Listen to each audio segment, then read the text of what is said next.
IB Nation, welcome to another edition of the Irish Breakdown podcast. Little IB After Dark tonight with my guy, Trevor Trowbridge. You know, Trevor, you weren't in the post-game show on Saturday, and we had people like, where's Trevor? Where's Trevor? And I felt a little unloved.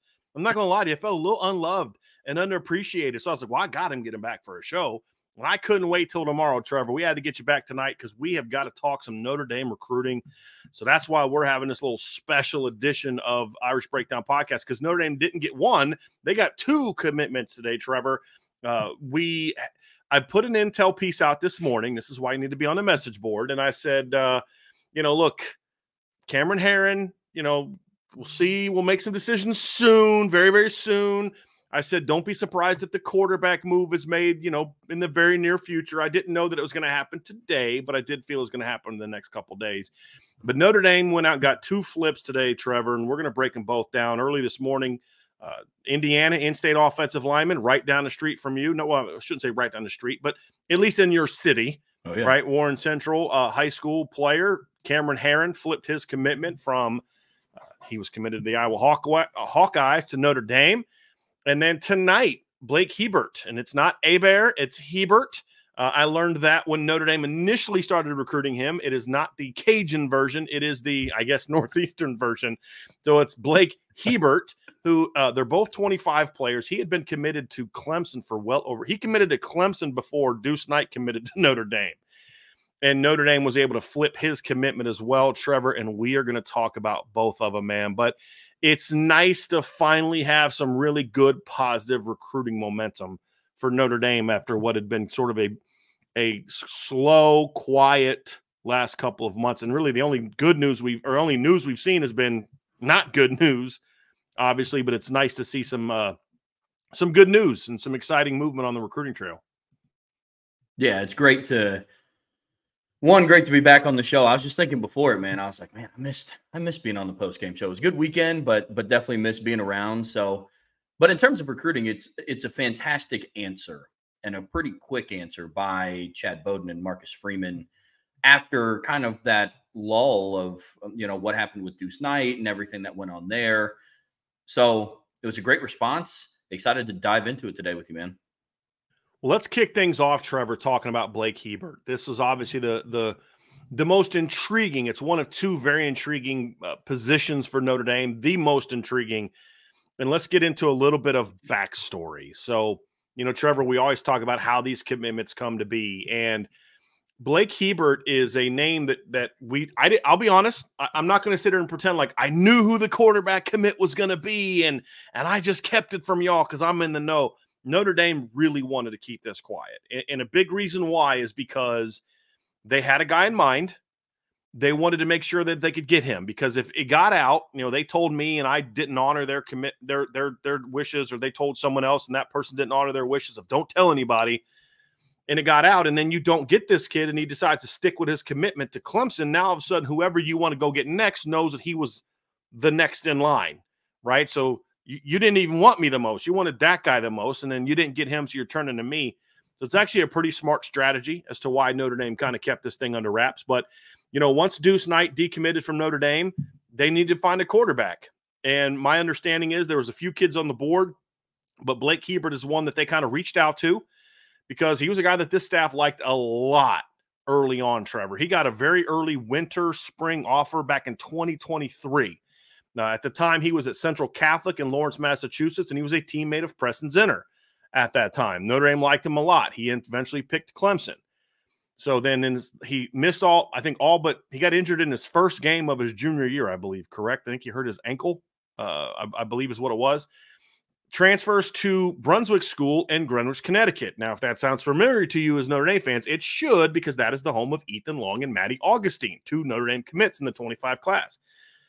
So once there was some expressed interest in both parties, he really became the top target. And I was told that Notre Dame was out to see him recently and kind of evaluate him and kind of see where he was. And then they tried to make a move. And for the last week, my sources have said, hey, look, we've got our guy. We just need to see if he's going to do this or not. And so if he's not, then, we're going to have to figure out where we wanted to go. But this wasn't a 3 kids on the board. Who wants to commit first? We'll take whoever because we need a quarterback. They said, this is the guy we want. and they went after him, Trevor. And look, yes, it always stinks to lose Deuce Knight, talented player, been committed for a while, but the key was going to be, okay, the process doesn't matter as much as the end result. And at the end of the day, if you just can kind of ignore the process for a second, Notre Dame got themselves a very talented quarterback in the 2025 class, and they kind of dinged a rival a little bit in order to get him. Another top 10 program that they were able to get him. So big pickup for Notre Dame. And I'll dive in a little bit more of the back story, but I think it was imperative that once Deuce left the class, that Notre Dame really, they didn't need it from a football standpoint, because in that regard, it's just like, look, you got Noah Grubbs committed in 26, you got CJ Carr in 24, just get a solid player, a Steve Angeli type even, and the depth chart will be okay. But if you want to make a recruiting splash, this is the kind of player they need, especially as they're trying to finish on a couple really talented pass catchers in the class. Getting a big-armed kid like this, Trevor, was very important. You touched on it, and it's really exciting because it's just, again, it's turning around the narrative that Notre Dame can't compete with the top upper brass of college football when it comes to recruiting. So really glad that you touched on we're flipping this kid from Clemson, which is exciting. But the impact for the rest of the class is massive. Notre Dame is still hunting to get additional wide receivers added to the class. And I know we're going to jump into film and we're going to continue to talk about Blake and what he brings to the table, but cannot emphasize this enough. This is a strong-armed kid. And the highlight film that you're going to watch is from his sophomore year because, Brian, to your point, he fractured his ankle in the start of 2023, I believe. So it is exciting. It's really promising to see what Notre Dame has in the pipeline and what they're able to do to start filling up this quarterback room just full of talent. So excited for him to get into South Bend, man. So as we talked about, Trevor, this is not a new kid for Notre Dame from the standpoint of, okay, Deuce is gone. Now you got to scour the country for quarterbacks. There was some of that process there because if you didn't get this kid, you needed to have a plan in place. The staff really had to I'll tell you why I'm laughing here in a minute, Trevor. The staff really had to have a plan, and they had to work quickly, but also smartly. You don't rush to get a guy. And they showed a little bit of patience with this young man and allowed him to make his decision. But from what I'm told, I was told this 2 weeks ago, that they really felt like they had their guy. They went out and saw him during the bye week. And I was told 2 coaches went out there. They kept it under the radar because they obviously didn't want it to get out. Like, oh, by the way, we saw so-and-so at this game. Why is Gino Gaduli at the Brunswick Academy game? Is he there to watch Matty Ogden? Maybe he's there to offer the quarterback who he offered 2 years ago. You know what I mean? So that would have been a little bit of a dead giveaway. But they were a little bit under the radar. But this is a kid they knew well. So they didn't have to evaluate his the football talent. They had to basically find out, okay, is he, how was the injury? Is he okay? Where's he at? Commitment, all those type of things. But this is a kid that they clearly liked early on, Trevor. And as I said, they were a little bit picky early on throwing out offers. You had Bryce Underwood. You had, I believe, Deuce Knight had an offer. You had George. I'm trying to remember the kids now. George McIntyre had an offer. You had not a lot of kids had offers, but you had a couple. And this was a kid that they offered along with that group early on. And they knew they had to because there was a lot of big-time schools getting on him. Penn State was starting to heat up on him. Clemson had already been on him big time. And so they got on him pretty early and liked him pretty early, had him on campus for a visit. And I was told at the time, if, look, we don't think we're going to get him, but if he wanted to come, we would take him because they knew they were kind of working behind the 8 ball a little bit. He really liked Clemson early on, and there was I think it was Penn State was the other school that he really liked, and they knew they had some ground to make up. But they said, look, we really like this kid. And then, of course, there was the reevaluation. The only thing that really involved in the reevaluation process, Trevor, was just getting Mike Denbrock's seal of approval. Because when they initially offered him, that was with Jared Parker as the OC. And so it was more about fitting that system. Now you just needed Mike Denbrock to check it off and say, hey, look, let's go get him. Obviously he did because they went after him and got after him early. So that's a little bit of that backstory. So it is interesting that this isn't some new kid that they discovered, you know, like we've seen him in past years, right? I mean, where you went out and kind of discovered KK Smith because you were getting on the road on senior film. You had the Brandon Hillman kid that they got the summer before last, where it's like they kind of were on him, and he had offers from like William and Mary and, you know, a couple schools like that, and then they get on him, and then his offer list kind of blows up. This is a kid that you've known about since his sophomore season. And so it was just about let's get everything caught up. And that he was committed somewhere else. You had your commitment, and you have to get that process going again. So that's a little bit of the backstory, Trevor. And when you look at how it impacts the class, you need a quarterback. And I know people say, like, look, you've got Kenny Minchey and you've got CJ Carr, you got Steve Angeli. So, you know, you'll have Anthony Rizak. So next year, your depth chart's going to be fine in 2025. And then you've got Noah Grubbs coming in 2026. All sounds great. But the modern reality of college football is that the odds of all four of those kids being on a roster together for the entirety of their careers is pretty slim. I hope that they all stay and finish their careers and get their degrees from Notre Dame and then maybe play fifth-year season somewhere else. But I also have to be realistic that may not happen. So getting a quarterback in this class was very, very important. And yes, they love Kenny Minchey. I mean, I had a great conversation with somebody, you know, in the program the other day about how well Kenny Minchey's coming along. They love CJ Carr. The staff is super high on Noah Grubbs. They basically picked him over Brady. Well, not over Brady Hart like they liked him more, as I said at the time. They loved them both, and first one that wanted to commit, they were going to take. So, I mean, they were on the same level. They love Noah Grubbs, but you needed another quarterback in this class. The better he is, the better it is, because as we've seen, what if somebody gets hurt? What if you view CJ Carr as the future, but CJ goes down? You know, what if you view Noah Grubbs as the future, but he's not as ready to play as early as maybe you'd like him to be, or there's an injury there, as we've seen with guys like Phil Dracovic, as we've seen with guys like Tyler Buckner, as we've seen with guys. I mean, there's been a lot of guys that have had these injuries problems that have kept them out, you know, or they don't develop the way you hope that they would develop. And so they shot for the moon. And I really respect that, because I'd have been fine with just an Angeli type of player. And keep in mind, that's not an insult for me. I think Steve Angeli's a good football player. I was watching the Rutgers game with a buddy of mine on Saturday, and I'm thinking, if Rutgers had Steve Angeli with that running game, dude, they'd be pretty dangerous. You know what I mean? Like, they'd be a really good football team, because their quarterback is awful. And you look at a kid like Steve Angeli, I'm like, could Steve Angeli go to Syracuse and have similar success to what Kyle McCord is having when he's over? Yeah, I think he could. I mean, he's a good quarterback. He's just not, in my opinion, a championship caliber quarterback. There's a difference.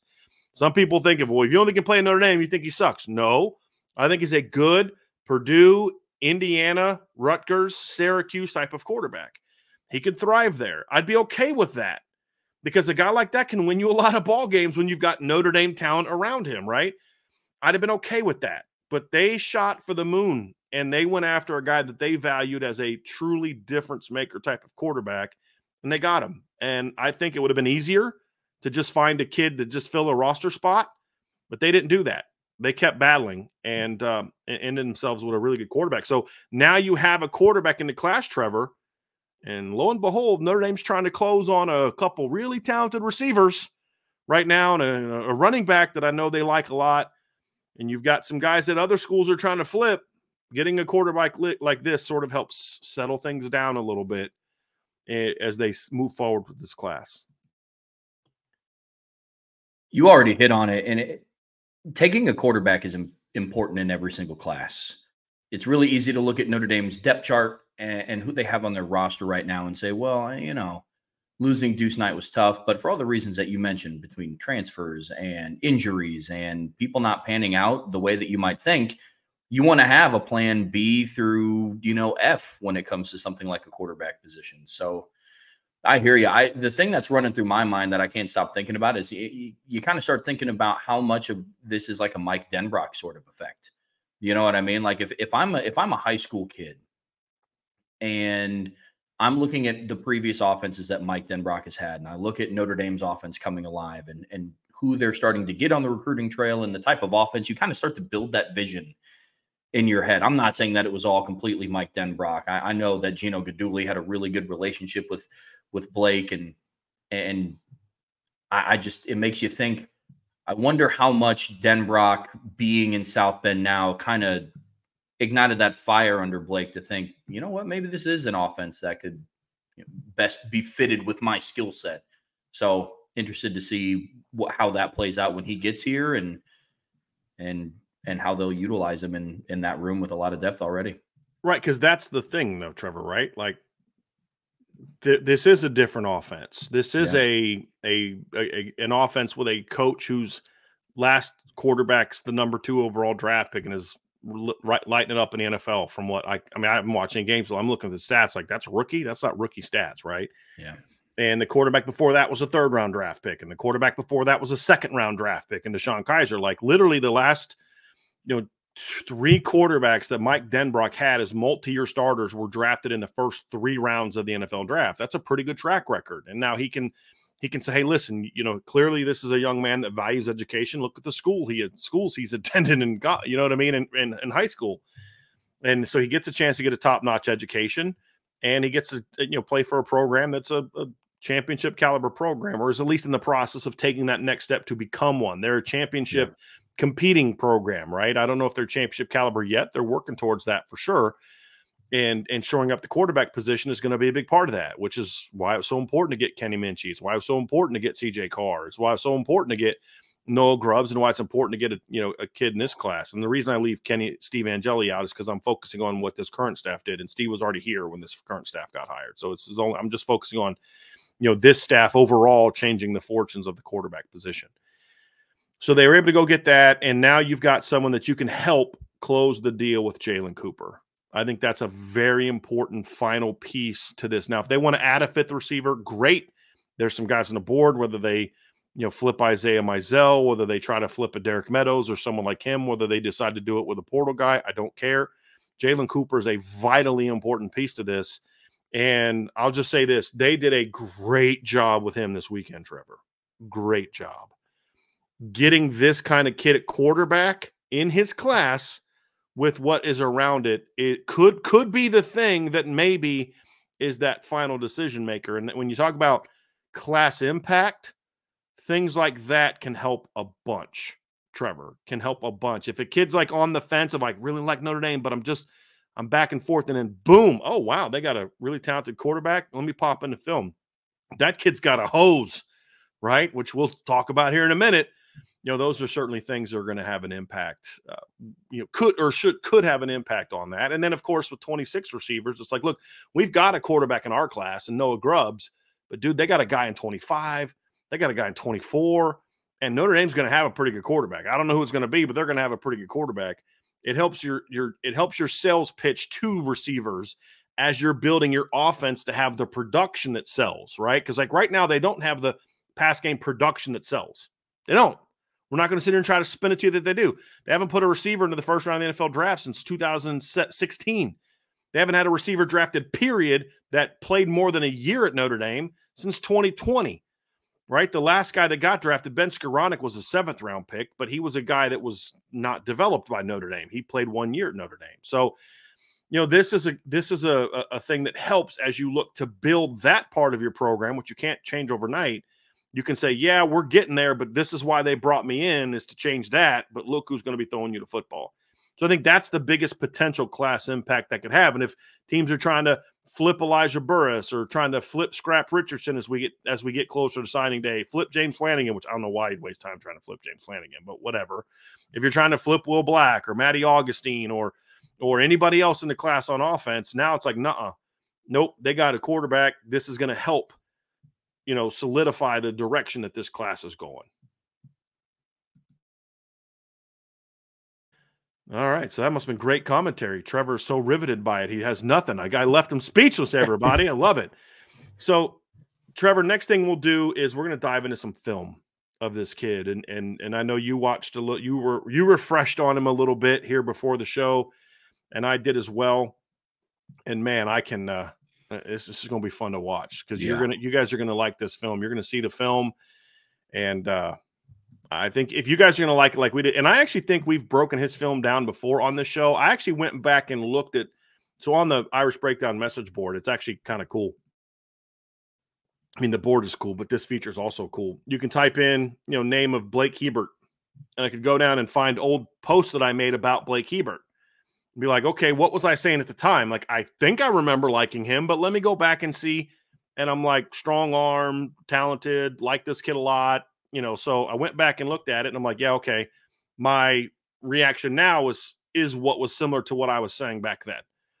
And so I did the same thing, you know, looking through some of my old text messages, because I don't delete text messages, and, you know, just trying to find some comments that I made about this kid back then.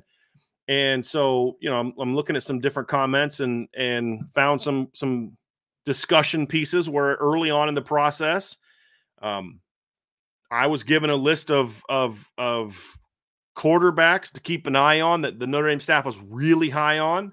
Deuce was in there. Bryce Underwood was in there. George McIntyre was in there. KJ Lacey was in there. Blake Hebert was in there. So, you know, it is a kid that you like. It is a kid that you liked. And so really big pickup for Notre Dame, Trevor. And we're going to pop into film, and I think you guys are all going to see why Trevor and I are high on this kid. And the first thing you're going to notice, Trevor, is he's got a really nice pocket quarterback. This is sophomore film, by the way, because he missed his junior film with an injury, and I don't have highlights of his senior season that we can show here. But you're going to see really nice frame, kid who's 6'3", 215. This sophomore film, he throws from his own 47, flicks the wrist, and the ball gets to the goal line. That's a 50-plus yard throw, and he did it like it was nothing, Trevor. I mean, that's the first thing I noticed when I'm watching this film, is a very easy power in that right arm for Blake Hebert. The biggest thing that popped off the page for me with him, outside of just his overall natural arm talent, is for this being his sophomore film, plays with a really good base. And what I mean by that is young quarterbacks have the tendency to overstride. This clip right here, Trevor, is a great example. Talk through it. Keep talking through it, but this is a great example. So young quarterbacks have the tendency, when they want to throw it farther downfield, is they have the tendency to overstride. And what I mean by that is, if you're a right-handed quarterback, your left foot, when you go to throw, will be much wider than shoulder width apart when you're going to throw, which causes your release to be all over everywhere. You can't engage your core the way that you need to. So the ball's going everywhere. But Hebert plays with a really strong base. And this is film from when he was, 15, 16 years old. Mm-hmm. So there is a lot to build on here. His pocket presence as a sophomore in high school is really good. He is very comfortable standing in the pocket to make throws downfield, steps into throws well. And as you can see right here, he is he's a sneaky athlete. I'm hesitant on calling him that, because he is not a Riley Leonard with his legs. He's not a Deuce Knight with his legs. But what he did show is he can hurt you on the ground if you don't game plan for him. So gonna be fun to watch him, man. It's gonna be awesome. But the biggest thing that jumped off to me the second that I saw him was how strong of a base he plays with. There's some NFL quarterbacks that don't play with this good of a base. I'm going to go back to a clip early on, and I'm going to just say this is an example of why I keep saying that Notre Dame needs to find a place for Preston Zinner to play. This throws to Preston Zinner, actually, by the way. Look at this catch that Preston Zinner makes on this. It's a heck of a catch, man. Like, that kid's got to be able to help you somewhere. Yeah. He's got to be able to help you somewhere. But now you talk about the base, Trevor. This is the clip that I was pointing to earlier. I mean, just look how quickly he's not flat-footed, but he's not too hoppy. He's got that nice base, quick slide step, keeps his eyes downfield, resets his feet, and then flicks the ball down the field. About a 15, 20-yard in cut, and he just drills it like it's nothing. You know, you see those type of things, and man, I'll tell you what, that's stuff that you have to like. That's stuff that you look at and say, that's the kind of, you're talking about base. He's effortless with the football. That's going to help with his ball placement. It's going to help him to be accurate. It's going to help him to look, when you have a kid that has to overexert himself, that, number one, it takes longer. It lengthens the throwing process. And it also creates an inaccuracy, because the more you exert yourself, the tighter you grip the ball. The tighter you grip the ball, the more that you have inconsistency with your release point. That's just something that every quarterback knows. And so those things you see on him on film. And the thing is Mike Denbrock wants a quarterback that is a pass-first quarterback. That's a heck of a throw right there, too. Right? He does. He wants a guy that can sit in the pocket, has that big arm, can throw the ball down the field, can move around in the pocket, right? Think about some of the throws Garrett Nussmeier was making on Saturday, where he was sliding left and making big-time throws down the field. you know, this kid can do that, but he's not a stiff either, Trevor. And that's the thing, is like, he's not a guy that you're going to run a bunch of quarterback power and things like that with. You're going to run a different offense with him than you run with Riley Leonard. Right. But he's not a kid that you can't run some read zone with. He's not a kid that you can't, you know, do some, you know, if you drop back and teams don't have contain, he can take off and hurt you with his legs as well. And he brings some of that to the table. And that's also important in the Mike Denbrock offense, right? Like, Mike Denbrock wants a guy that's a passer first, but I don't believe he wants a guy that's a stiff guy in the pocket who's going to get sacked a bunch of times. And the way that this kid maneuvers the pocket like that right there, that's a nice play. That doesn't translate to him being a 700-yard rusher in college against Division I players. But that is something where you can pull a read zone if teams are crashing the backside. You can do the RPO game. If people go, you know, if people aren't being contained, you can step into the pocket and go make some plays. And so, you know, those are all aspects of it, but this is what they're bringing him in for, Trevor. It's nice, easy, effortless, throwing the ball down the field, driving the ball on out cuts, driving the ball on deep in cuts, and it's just effortless. And like you said, he doesn't have to really drive off that back foot to flick the ball over the field. Look at that. I mean, again, this is another 40-yard throw that he just like it's nothing, gets up and gets down in a hurry, hits the kid right in the hands for a big-time throw. So you just see all those traits and all those tools, Trevor, from this young man. Does a great job keeping his eyes downfield. And that's an example of, look, 3rd and 6, right? He knows where the sticks are. He doesn't start making moves till he gets to the sticks. Watch. He's all right. Boom. I'm going. Okay. Now I got the first down. Let me make this move, pick up a little extra yards, puts his shoulder down and gets on somebody. And this is a kid that's 215 pounds. Well, and when protection breaks down, you see it that when it's not a designed run or a keep on his own read, he keeps his eyes down the field, which again, can't emphasize enough. Blake Hebert is doing things as a sophomore in high school that not a lot of quarterbacks do during their senior year, right? He is throwing in a great rhythm. He's anticipating throws. He's keeping his eyes down the field when he moves out of the pocket. But again, his arm strength just jumps off the field at you, which is just fantastic to see. Yeah, it does. And the mobility, you know, people in the chat have talked about his anticipation. He has some of that. It's another nice ball to Preston Zinner there. You know, I mean, we've seen it. We've known about him since they recruited Preston Zinner, because we talked about that. This is not quite, this is actually where a, you know, I mean, kind of far hash-ish, you know, little comeback route that he just throws in the money like it's nothing.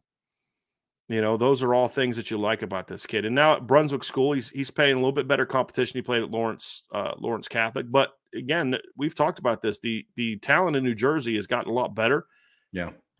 And they'll also travel out of state to play guys as well. But this is the thing that we talk about here is this ability to extend plays with his legs and keep his eyes downfield is really impressive. Again, this is sophomore film, folks, right? This kid missed his junior season. And we don't have highlights that we can show you from his junior season. We have some game stuff, but we don't have anything that we have as far as highlights. Okay.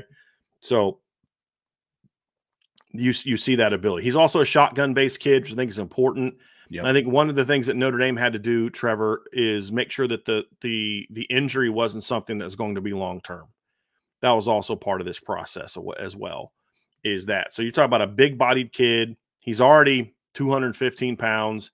You see pictures of him. He's a pretty well put together kid. This is another example, just easy, effortless throwing motion right here. Just see it, rip it, snap it out there, get the guy the ball in space, really good anticipation. You can see him going through, you can see him process through film or through reads as well, Trevor. This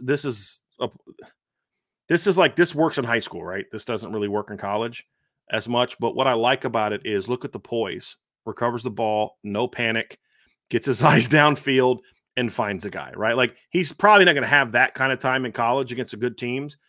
That's not the point about how it translates. It's look at the calm, look at the poise. He doesn't panic.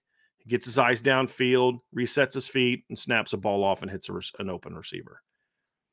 You know, you see stuff like that, and you're like, boy, this kid's got a lot of ability. A lot of ability. Can't emphasize it enough. When plays break down, young kids in high school, their first anticipation is to run, especially when you're as athletic as this kid is, right? Mm-hmm. So great poise in the pocket, great awareness of knowing what's going on and knowing what's going on with the play, because he immediately looks up to the route concept that's happening downfield. And it's great to watch. Yeah, he's a talented kid. He's a very talented kid. I mean, you're getting a 6'3", 215-pound kid with a big-time arm. If you're not happy about that because of what recruiting services says, that's a you problem. That's not a Notre Dame problem, because this kid is talented. And this kid was ranked very high before the injury. And then obviously missed a year. And since he's committed, there's no reason to continue to pump him up the rankings, because that's not what they do. This kid's talented, very talented football player. And we talked about this when they were recruiting him the first time. This isn't like, oh, Notre Dame got a kid, let's sell a kid. I know that's some of the nonsense that we hear too. The film speaks for itself, folks. I mean, again, another effortless, boom, knock that thing over the top, drop it right over the outside shoulder, big time throw. You know, this is a talented football player, very talented football. There's a lot to work with there, Trevor. A lot to work with for Notre Dame with him as a quarterback. So it's a really good pickup, really good pick. When I saw that he was the guy, I was like, oh my!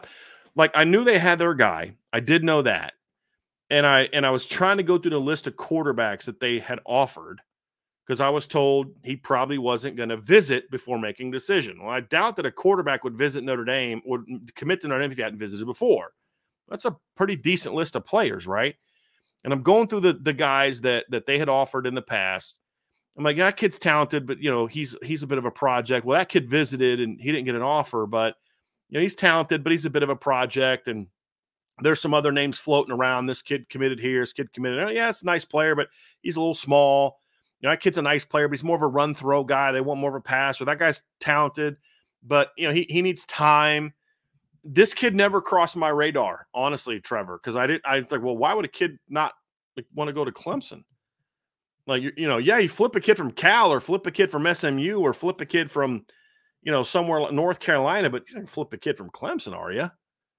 And that's exactly what they did, which is, I'll be honest with you, it's surprising. So, I mean, I'm being straight with you guys. I did not know that this was going to be the pick. I knew that they had their guy. I was told they had their guy, but they wouldn't say who it was. Blake Hebert was not on my radar. If I'd have known then, I probably would have been a little bit more excited about the potential of who they're going to land a quarterback in the 2025 class. Flipping a quarterback from Clemson is massive, and I don't think I can put enough emphasis on that. Now, if this was a player on defense, I would understand, right? Notre Dame's defensive recruiting has been pretty stellar. I mean, look at how the defense has performed the last couple of years. So, you know, you hear about, you know, if Notre Dame flips a cornerback commit from Clemson, that wouldn't surprise me a whole lot, especially with the production of that room. But a quarterback, flipping a quarterback from Clemson is massive. It's a huge win for Chad Bowden. It's a huge win for Gino Guidugli. So it's very promising to talk about just what the future of recruiting on the offensive side of the football is going to be, which, again, I alluded to it earlier. I think you can give a little bit of credit, some of the credit to, that's part of the Mike Denbrock effect and his resume that he's able to bring to the table and sit down and show some of these kids. And it is refreshing. And this is no disrespect to, you know, former Notre Dame offensive coordinators, but Mike Denbrock has a resume that the others simply did not. So it's really exciting to see what you can do and sit down at the table and say, hey, listen, this is what it can look like in our offense, and this is where we see you fitting in, and this is where your skill set benefits what we are trying to do long term. So really excited. It's really exciting stuff, man.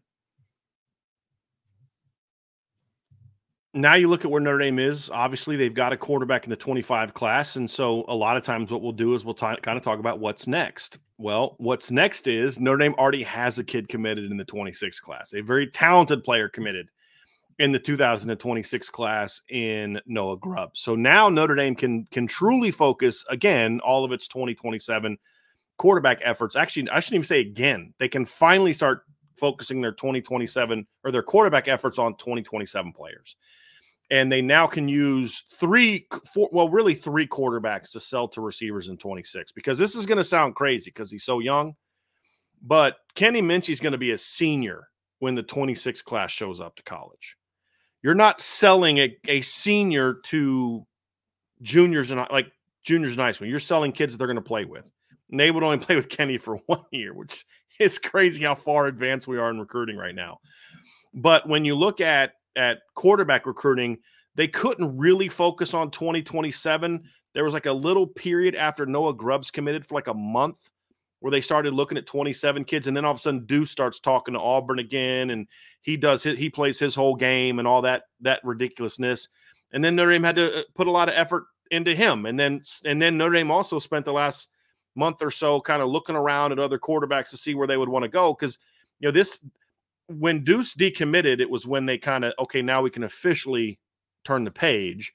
They were talking to other quarterbacks before that. And I don't know this for a fact because I want to make sure that I differentiate between what I know and what I think. I know that they were talking to other quarterbacks. I am assuming, and I think that this would be one of them, which is why this process happened only a couple weeks after Deuce decommitted. I don't think when he decommitted, they called up Blake Hebert and said, hey, man, you want to flip? Yeah, coach, sure. It's Tuesday. I got nothing else going on. You know what I mean? Like, this was a process. And I know he liked Clemson a lot, and I know he had a good relationship with the Clemson staff as well. So I do think this process has been in the works for a while. Again, that's my opinion based on the things I have been told about the 25 quarterback process, but I never got names. So I just want to make sure that I'm clear on that, because I always want to be sure that people know the difference between what I know and what I think. And I think this is a kid that was part of that early push. And I think it's partly why they were so secretive about it, because you don't want to give Clemson that much time to convince him to stay. And so this was important for Notre Dame. So big pickup. So now they can focus on who their 27 quarterback is going to be. And I don't know that they're going to be in any big hurry to kind of find that guy. I want to say kind of get into the spring and summer. But Notre Dame at quarterback right now, it's looking pretty good. Kenny Minchie, CJ Carr, now Blake Hebert, and Noah Grubbs in a 4-year stretch. That's a really, really good 4-year stretch of football, quarterback recruiting for this Notre Dame football team. It's flipping the narrative that Notre Dame can't recruit quarterbacks at a high level.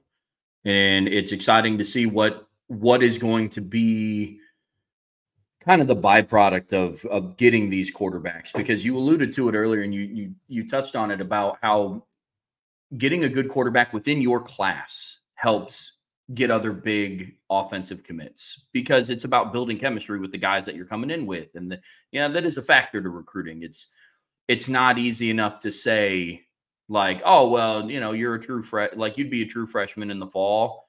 Come in. We have CJ Carr who will leave when you're 19 years old. You know what I mean? So it is huge. That's why you continually recruit quarterbacks.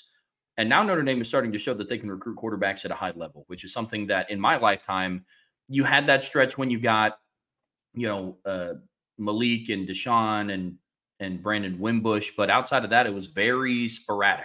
Like my entire childhood, it was very sporadic. So this is awesome to see them starting to pick up a head of steam and go from there. Absolutely. So we're going to move on to the other commitment here in a minute. But before we do, folks, do us a favor, hit that like button, hit the subscribe button, hit the notification bell, share this podcast, give us a 5-star review. And if you've not done so, sign up for the message board at boards.oursbreakdown.com. You've seen the update today. Again, I knew it was going to happen soon. I didn't necessarily know that this was all going to happen today. But you'd have gotten a little bit of a heads up if you know how to read between the tea leaves with what I say, because what we have a thing where we're not going to steal another kid. We're not going to steal a kid's moment, right? And getting the clicks and getting the signups is not worth stealing a kid's moment. But I will drop enough clues that you can kind of have an idea of that things are coming. And this is one of those examples where I kind of felt like there's some work done, and they're not done yet on the 25 class because they're still trying to recruit a running back. They are still trying to land. They landed another offensive lineman. They're obviously trying to land 2 more linebackers. They want at least 1. There's a big-time defensive lineman coming on campus in a few weeks that they're trying to flip as well from Florida, and Jalen Wiggins, which we put on the board last week. And they're making a decision on whether or not they're going to take another tight end. There's one kid that I know that they really like that they'd like to land in the class, but we'll kind of see how that goes right now as far as do they have the room and all those type of things. So a lot going on in 25 recruiting. Lot going on. So we're going to get to the offensive lineman next, Trevor. But definitely, plus we're both quarterbacks, so we had to start with the quarterback. So we'll just say we're going in reverse chronological order. Let's say that, and it's not our bias that the quarterback position is near and dear to our hearts. How's that sound? Does that sound like a good justification? You're the boss. Okay. Sounds good. All right, so that's the Blake Hebert commitment.